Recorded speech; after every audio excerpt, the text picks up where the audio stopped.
sahabat KKI Hong Kong, dimanapun berada, di Makau, di Indonesia, dan di mana-mana. Jumpa lagi dengan saya, Ketut, yang hari ini akan mendampingi teman-teman untuk merefleksikan lagi tentang Indonesia, tentang negara kita yang sebentar lagi akan berulang tahun yang ke-81. Seperti sebelumnya kita membahas tentang Indonesia yang sedang krisis dan bagaimana kita menyikapinya dan bagaimana harapan kita. Dan kembali lagi di segmen kedua ini kita ingin mendiskusikan bagaimana iman Katolik membentuk cara diaspora mencintai Indonesia secara dewasa dan kritis.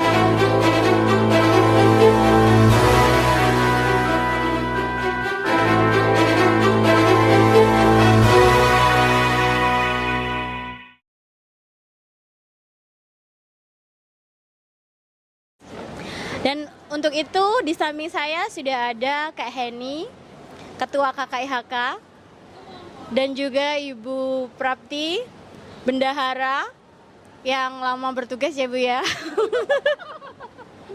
Dan tetap setia. Apa kabar Kakak Heni? Tuhan baik. Ibu Prapti. Oke, kita akan mengulas tentang kisah seorang migran yang menemukan kembali identitas Katoliknya di Hong Kong. Langsung saja kita perkenalkan narasumber pertama kita, Ibu Prapti. Silahkan Ibu Prapti. Terima kasih untuk waktu dan kesempatan. Saya menemukan kembali iman Katolik setelah beberapa tahun di Hong Kong. Awal-awal saya datang ke Hong Kong, masih senang melanglang buana, bermain ke sana ke sini. Dan setelah itu saya bertemu dengan sahabat dari kampung saya dan mengajak saya datang ke gereja KKIHK. Dan waktu itu saya pun belum langsung aktif, hanya datang ikut misa, dan setelah itu saya keluar untuk main, jalan sama teman. Dan setelah beberapa lama ada kerinduan untuk ikut melayani. Dalam misa itu ada, kalau ada saat Mazmur itu dalam hati saya mengucapkan saya ingin berada di sana. Saya ingin berada di sana, selalu seperti itu. Dan kerinduan itu terjawab sekitar tahun 2013. Saat itu ada lomba Mazmur dan saya saat itu belum ada teman di KKIHK. Saya hanya tahu ketua KKIHK, tapi saat itu belum kenal orangnya, hanya tahu Facebooknya, dan saya DM untuk ikut daftar lomba Mazmur. Dan saat itu puji Tuhan, dalam perlombaan itu walaupun suara saya tidak bagus, Tuhan membimbing saya untuk menjadi juara pertama dalam lomba Mazmur. Dan itulah jalan saya kembali menemukan iman saya dan ikut melayani hingga saat ini. Luar biasa, terima kasih Bu Prapti pengalamannya untuk kembali. Terima kasih. Untuk itu bagaimana artinya menjadi Katolik Indonesia di Hong Kong ketika yang tadinya main-main terus kembali ke gereja Katolik lagi untuk melayani. Bagaimana akhirnya Ibu Prapti mengimani itu lagi, lebih ke prakteknya gitu ya, mempraktekkan keagamaan di gereja yang biasanya main-main saja gitu kan, karena untuk menghibur. Dan sekarang seperti terpanggil, panggilan iman kembali. Itu bagaimana perasaan Mbak Prapti, Ibu Prapti? Perasaan saya senang dan saya bisa mewujudkan iman saya melalui pelayanan saya di majikan, terus pelayanan saya di gereja bersama teman-teman. Walaupun mungkin orang banyak melihat saya, oh ini orangnya kasar itu seperti itu. Terkenal ya, ada karakter ya. Sudah bawaan dari sana. Karena saya sendiri untuk menjadi orang yang lemah lembut itu susah ya. Mungkin apa namanya? Karakter orang masing-masing. Cuman ya Tetap ya. saya ada tetap kasih ya. melayani. Oh, inilah saya. Saya Betul. tidak bisa berpura-pura Siap, untuk menjadi luar biasa. orang lain. Mantap. Jadi karena pasti di Hong Kong juga banyak tekanan ya. Pasti ada alasan kenapa Ibu Prapti memilih sebelum melayani atau terpanggil gitu ya. Mungkin karena tekanan ketika bekerja. Makanya setelah bekerja 6 hari bekerja, lalu hari Minggu untuk bersenang-senang gitu ya. Berarti kan tekanan hidup luar biasa juga ya Ibu ya di Hong Kong itu. Bagaimana menghadapi itu? Maksudnya dari yang pasti ada tekanan-tekanan di Hong Kong ini. Banyak tekanan dari pekerjaan, mungkin pengaturan keuangan juga kadang tidak sesuai dengan ekspektasi Betul. yang kita bayangkan gitu ya. Keuangan Jadi untuk yang di Indonesia iya, ya. kadang ada rasa sedih, ada rasa kecewa. Tapi masih kasihan ya. Ya, tapi dengan kita melihat latar belakang, melihat kehidupan kita yang dulu, terus menerima. Mungkin inilah jalan yang harus kita tempuh. Itu jadi kadang kita bisa menerima, terus dengan senang hati kita melayani, walaupun kadang kekecewaan itu tetap ada. Itu kekecewaan baik di Hong Kong sendiri maupun di Indonesia ya. Iya, baik kadang dengan majikan, kadang dengan keluarga di Indonesia itu pasti ada. Oke. Mungkin dari Kak Heni mau menambahkan atau mau memberi pengalaman juga? Ya Ibu. Halo, terima kasih. Pengalaman hidup bergereja di Hong Kong tentunya tidaklah mudah, apalagi kita sebagai perantau yang masih pemula. Nah, waktu pemula itu kalau dari saya sendiri, tapi secara bisa digaris bawahi, saya tidak pernah kehilangan jati diri sebagai seorang Katolik. Luar biasa. Nah, contohnya awal saya masuk Hong Kong, memang tidak langsung mendapat gereja ini, gereja komunitas gitu loh. Saya yang pertama saya cari ya teman-teman yang dari Manado. Oh, pasti. Nah, kan betul, satu komunitas. Nah, teman-teman yang dari Manado itu Asal dari ya? gereja sebelah gitu. Oh, I see. Nah, saya kan belum ada teman juga seperti kata Mbak Prapti, iya. dia tidak punya teman. Nah, begitu juga dengan saya. Untuk yang komunitas Katolik belum ada. Nah, setiap hari Minggu saya diajak ke gereja, tapi bukan di sini, gereja sebelah gitu. Nah, apapun secara urutan yang mereka lakukan dalam ibadah, saya tidak terpengaruh. Saya tidak terpengaruh. Mereka udah sujud, berlutut, menangis, tetap ada pendirian gitu loh. Bukan ibadah saya gitu loh. Yang penting saya sudah duduk dan ikut mendengarkan. Nah, lama kelamaan ya mungkin karena jodoh udah jalan Tuhan ya ketemu satu orang teman di MTR. Dia bilang itu gereja Katolik dekat di KSWB ternyata ya, dan akhirnya ya tiap minggu saya ketemu dia janjian, nah dia diantarlah saya ke sini. Jalan Tuhan, oke. Kalau boleh tahu Kak Heni pun merantau sudah lama ya di Hong Kong ya?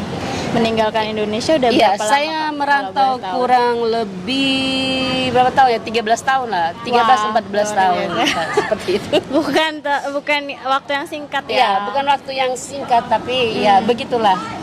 Menjalani setiap Dan proses. pastinya alasan dari rumah, dari tempat tinggal pasti juga hal yang tidak diinginkan juga ya. Iya, pasti. ada alasan sampai saya ikut merantau. Karena saya kan kebanyakan teman-teman merantau kan dari umur masih muda. Saya sendiri merantau udah umur 36. Iya, awalnya kan di Singapura, baru hijrah ke Hong Kong. Seperti itu. Terima kasih Kak Heni.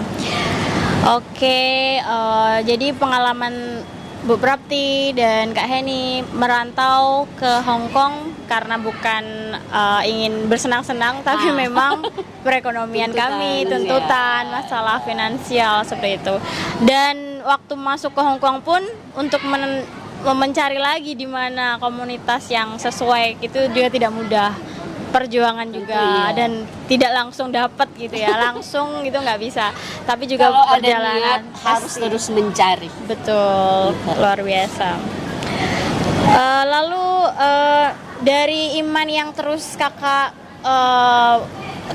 sirami, kakak terus tekuni setiap iman Katolik yang meskipun di gereja sebelah tapi kakak tidak pernah goyah gitu ya, apalagi Ibu Prapti juga tergerak untuk terpanggil itu. Nilai Katolik yang seperti apa yang paling relevan untuk Indonesia yang saat ini sedang krisis, seperti krisis keadilan, solidaritas, seperti itu? Kalau mungkin bisa tentang dijelaskan. nilai Katolik yang relevan, ya kembali ke ajaran kita Katolik ya.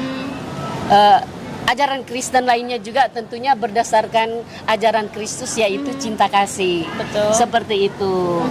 Nah, tentunya dalam kehidupan sehari-hari yang diharapkan dari kita, tentunya cara kita berperilaku, bagaimana cara kita menyapa teman yang ada di sekitar kita.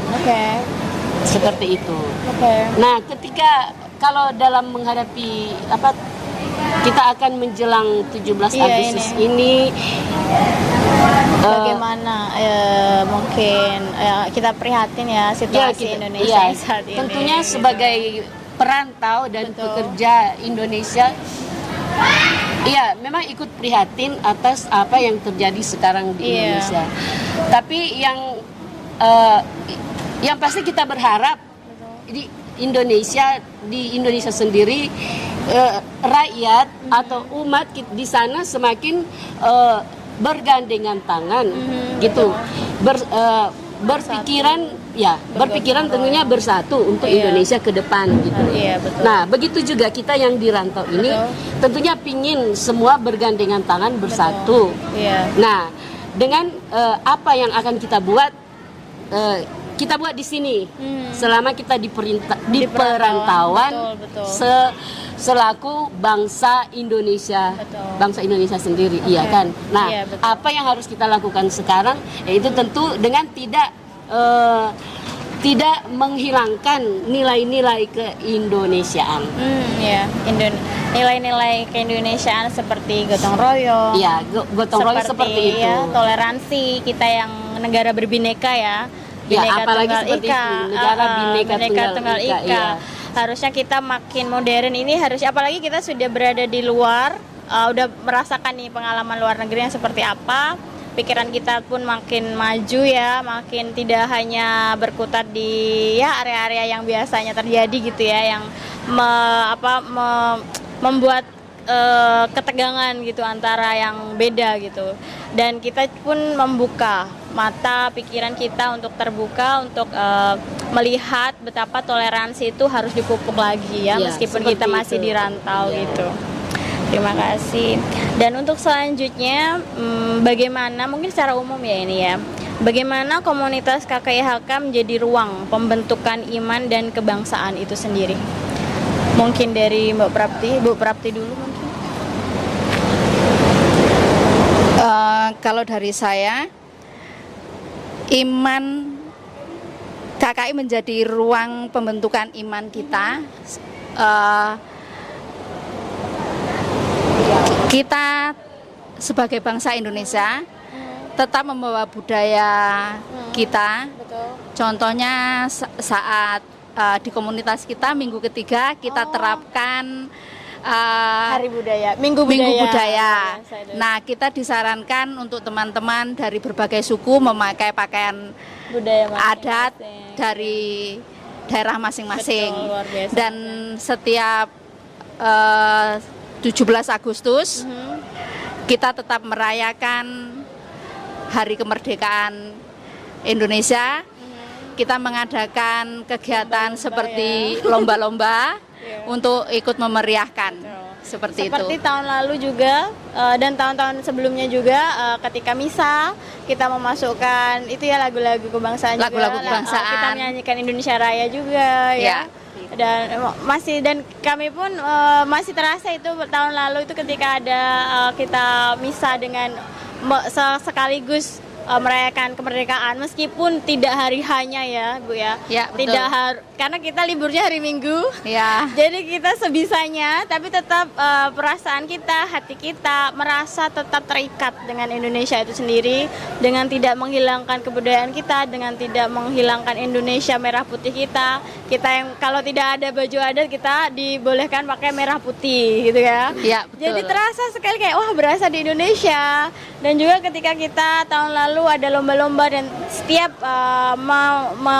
menyambut kemerdekaan itu kita terus mengadakan lomba-lomba yang umumnya di Indonesia juga diadakan seperti kelereng, yang Makan itu? kerupuk. Makan kerupuk itu terasa kita sedikit terobati kerinduan kita dengan tanah air. Ya, dimanapun biasa. kita berada tetap menjunjung Tinggi Indonesia. Indonesia negara tercinta. Iya. Kalau dari Kak Heni mungkin Ulangi pertanyaan. Oh ya, bagaimana komunitas KKIHK kita ini menjadi ruang pembentukan iman dan kebangsaan. Jadi sekaligus kita mengimani secara kita Katolik dan juga kebangsaan, bangsa Indonesia kita. Bagaimana komunitas ini menjadi ruang kayak seperti yang tadi memberi ruang sebebas-bebasnya untuk seperti lomba-lomba kayak gitu ketika 17-an atau Minggu Budaya gitu. Kalau dari Kak Heni sendiri mungkin ada yang lain? Kalau dari komunitas memberikan ruang, pertama kan kembali ke pribadi masing-masing. Ya kalau pribadi kita pribadi kita kan harus tentu penuh dengan sukacita. Kalau kita tidak sukacita, bagaimana kita memberikan ruang untuk orang lain? Betul sekali, Iya, kan? betul sekali Seperti itu. ya. Sukacita itu tadi ya. Iya, sukacita begitu. Terus nilai-nilai apa tadi? Nilai kebangsaan yang Nilai-nilai kita kebangsaan yaitu ya bertanah ya air. tentunya Tanah kita air.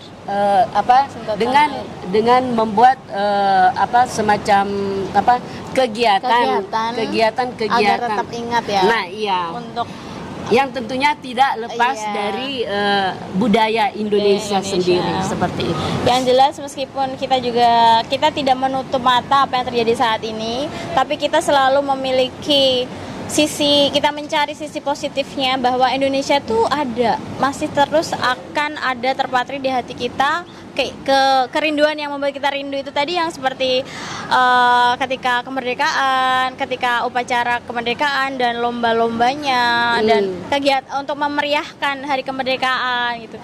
Dan pastinya tidak hanya itu yang kita cari, tapi yang jelas agar harapan kita tuh lebih ke agar Indonesia kita benar-benar menjadi negara yang merdeka. Merdeka, iya betul. Iya, siap. Baiklah, sampai di ujung podcast kita.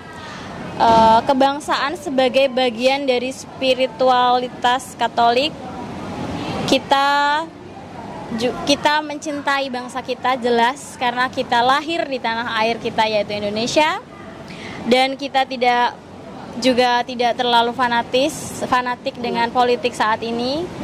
Tapi kita juga sebagai negara demokrasi, kita pun juga menjunjung tinggi nilai-nilai demokrasi itu tadi, dan memberi ruang juga, kita juga mendukung setiap orang untuk bersuara, untuk menyuarakan opininya, untuk menyuarakan harapan mereka, termasuk kami-kami yang ada di rantau.